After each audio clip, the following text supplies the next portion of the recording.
Queridos hermanos y hermanas, la lectura de la carta a los Hebreos continúa reflexionando sobre la virtud de la fe, recordando cómo algunos personajes de la antigua alianza, movidos por la confianza en Dios y en el cumplimiento de sus promesas de vida, realizaron signos dignos de admiración y soportaron grandes tribulaciones, sabiendo que su esperanza no quedaría defraudada. En efecto, sin detenerse particularmente en la historia de estos hombres ilustres, como los jueces Gedeón, Barak, Sansón y Jefté, o el rey David, o el profeta Samuel y muchos otros profetas,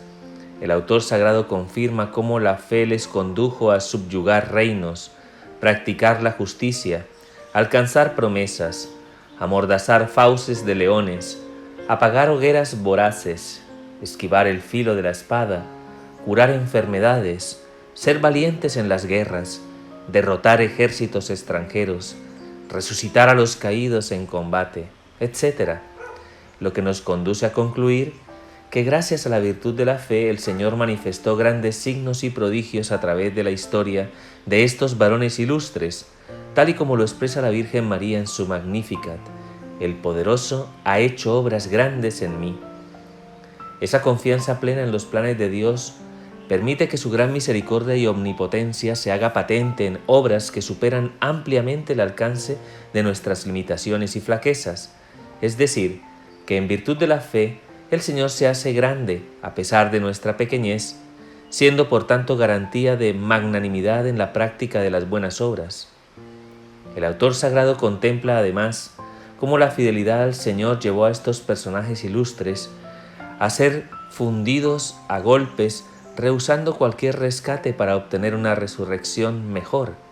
pasar por pruebas ignominiosas como la flagelación, las cadenas y la cárcel, ser apedreados, aserrados o muertos a espada, vestidos de piel de oveja y de cabra, desprendidos de todo, oprimidos y maltratados, vagabundos por el desierto y las montañas, por grutas y cavernas de la tierra. El mundo no era digno de ellos. Esta descripción nos permite comprender que la virtud de la fe ayudó a estos varones ilustres a soportar grandes tribulaciones y sufrimientos por su fidelidad a la palabra de Dios, sabiendo que toda vanidad de este mundo podría ser considerada basura con tal de alcanzar el tesoro de las promesas de vida, pues vislumbraron que nada podría apartarlos del amor de Dios. Y para mayor admiración, ninguno de estos personajes acreditados por la fe llegaron a ver en vida el cumplimiento definitivo de las promesas de la salvación, sino que murieron esperando la llegada del Señor en la plenitud de los tiempos, de modo que no alcanzaron la perfección hasta que no fue manifestada la economía de la nueva alianza, de la cual todos nosotros somos partícipes por el misterio pascual de Cristo. Teniendo en cuenta que somos privilegiados por ser testigos de la gracia que Dios ha obrado por medio de su Hijo Jesús, se nos invita a aprender de la virtud de estos personajes ilustres, que nos ayudan a ser fuertes y valientes de corazón, a la espera de la consumación definitiva de la obra redentora de Cristo al final de los tiempos. El Evangelio de San Marcos nos presenta la liberación de un hombre poseído en la visita de Jesús a la región de los Gerasenos, al otro lado del mar de Galilea. Dice el texto sagrado que apenas hubo desembarcado el Maestro en esta tierra, se le presentó a su encuentro este hombre que moraba en el cementerio del lugar y que nadie podía sujetarlo ni domarlo, y que además se pasaba los días y las noches gritando e hiriéndose con piedras. Divisó a lo lejos al Maestro y le pidió que no lo atormentase, ya que Jesús venía increpando al espíritu inmundo para que liberase a ese hombre. Al preguntarle por su nombre, el demonio respondió: «Me llamo Legión, porque somos muchos», y le pedía al Maestro que no lo expulsara de aquella comarca. Había una gran piara de cerdos cerca, osando en la falda del monte, y los demonios pidieron al Maestro meterse en los cerdos. Él se los permitió, y la piara entera se abalanzó acantilado abajo y se ahogó en el lago. Llegaron entonces los porquerizos, y al constatar lo que había pasado, y al ver al hombre endemoniado en sano juicio, se llenaron de asombro y estupor, y le rogaron al Maestro que se fuera de su tierra.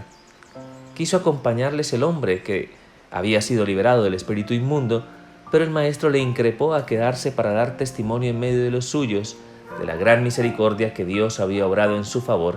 y así lo hizo, despertando la admiración de quienes escuchaban el relato de todos estos acontecimientos. Es preciso advertir que esta región de los Gerasenos, en la Decápolis, vivía bastante apartada de las sanas tradiciones de Israel, ya que los cerdos eran animales considerados impuros, muy seguramente por la podredumbre en la que se criaban, asociada a la presencia del mal, y su crianza estaba prohibida por la ley. La relajación de las costumbres motivó muy probablemente que los espíritus inmundos acamparan a sus anchas, haciendo estragos en el corazón de sus moradores. El endemoniado que vivía en el cementerio nos ayuda a comprender las consecuencias de las ataduras del mal. El cementerio es el lugar donde yacen los muertos, donde no hay vida, por lo que podemos imaginarnos la degradación a la que estaba sometido este hombre que vivía apartado de los demás sin poder recibir ayuda, haciéndose daño, porque no es otro el objetivo del maligno enemigo, conducirnos a la destrucción y a la muerte. La llegada de Jesús a esta tierra trajo consigo la manifestación de la salvación que el Señor ofrece a todos sus hijos para liberarlos de las ataduras del mal, y el hecho de expulsar a estos demonios para que se fueran a los cerdos y finalmente acabaron ahogados en el mar de Galilea, es signo de la gracia del bautismo, ya que las aguas bautismales también purifican la tierra de nuestro corazón de la presencia del mal, significada por esta piara que se abalanzó acantilado abajo para ahogarse. Jesús intenta purificar esta tierra del dominio del mal, pero encuentra la resistencia de quienes, a pesar de estas terribles consecuencias, no están dispuestos a cambiar de vida y prefieren expulsar al Maestro para no desacomodarse de sus falsas seguridades, donde tienen puestas sus expectativas y esperanzas de manera engañosa. Sin embargo, Jesús apela al testimonio del hombre que ha sido liberado, interpelándole a que se quede, porque gracias a la narración de estos acontecimientos, permitirá que el anuncio del Evangelio empiece a generar vida y esperanza, que se arraigue, lo cual quedará comprobado en la palabra de Dios cuando Jesús vuelva a esta tierra y encuentre ya un grupo de creyentes dispuestos a seguir las enseñanzas del Maestro para seguir purificando esta tierra de su desorden y de su impiedad. Que el Señor nos conceda la gracia de ser consciente de nuestra vocación bautismal, que nos proteja de las acechanzas del mal, que purifique nuestra conciencia de las malas obras y que nos libere de toda atadura y esclavitud, para que a través de nuestro testimonio de vida podamos colaborar con el Maestro para que reine la luz donde todavía prevalece la oscuridad, para que la gracia de su amor purifique el corazón de los hijos de Dios de todo pecado y de toda impiedad. Que la Virgen María, nuestra Madre del Cielo, interceda por nosotros y nos alcance esta gracia. Que Dios os bendiga.